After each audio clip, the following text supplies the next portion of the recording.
Hi everyone, welcome back to the channel. In today's video, I'm going to be investigating how smart are cockatiels. Cockatiels and other small parrots often get a bad rep for being stupid, like dumb bird, bird-brained, etc. And I wanted to do a silly little video showing that they're not actually that stupid at all, and they're actually quite smart. So I have 3 little tests that I am going to put my cockatiels through. Going to go investigate their memory, going to investigate their attention span, and their problem-solving skills.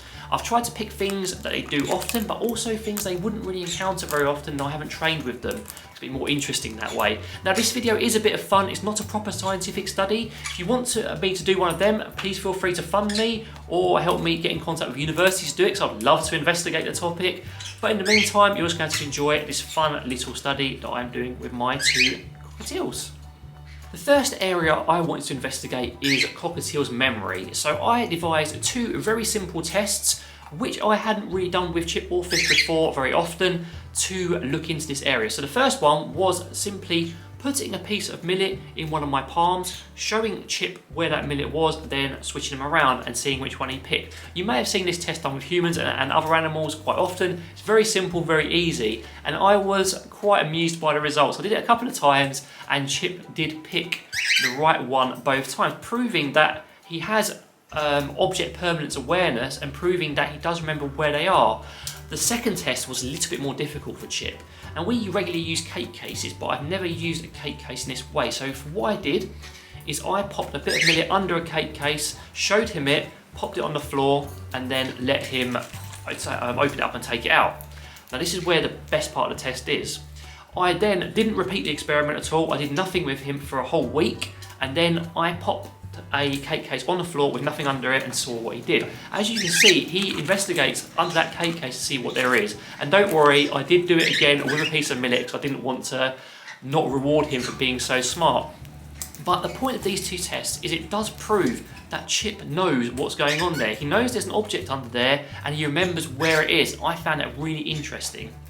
The next area I want to look at was attention span. Now, most birds have a really bad rep for attention span, and it's partly deserved because they're easily distracted, they like to do all sorts of things. So for these, I went back to some of the regular training I do with them, and that was the vending machine and the shapes, because I felt if there's anything that was going to keep his attention without getting a treat, it was going to be those. And as usual, Chip surprised me by how focused he was. He did look at me a few times for a treat, but he kept doing the actions over and over again because he knew that if he kept doing it, he would eventually get a reward.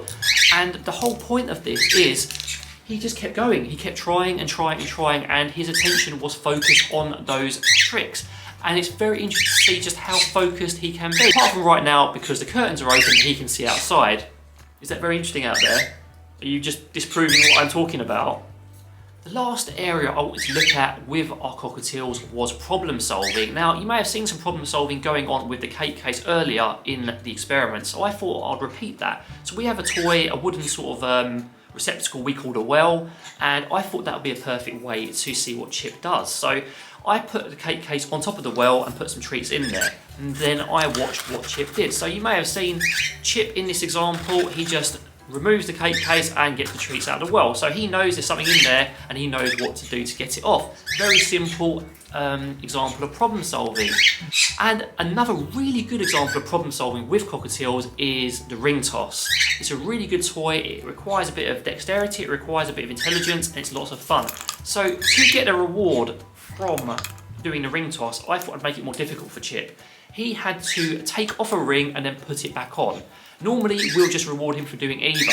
So I rewarded him for doing it once, off camera, then I thought I'd film and see what he did. And it was quite funny seeing that he worked out very quickly that he had to pop it on or take it off and do both in tandem. Finally, we have a Ferris wheel toy which we use regularly with our birds, and we just put treats in there, and it's a very simple example of problem solving in parrots. They have to move it, rotate it around to get treats out of it.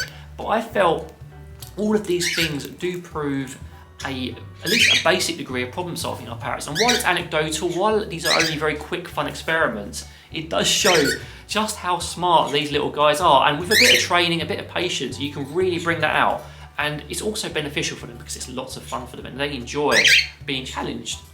So everyone, thank you very much for watching this video. I hope you found it entertaining. If you've got any examples of your cockatiel or other small parrot being very smart, please feel free to drop them in the comments. I'd love to hear from you. But in the meantime, from me, Chip and Fish, who are now on the curtain rail, take care and have a really good day.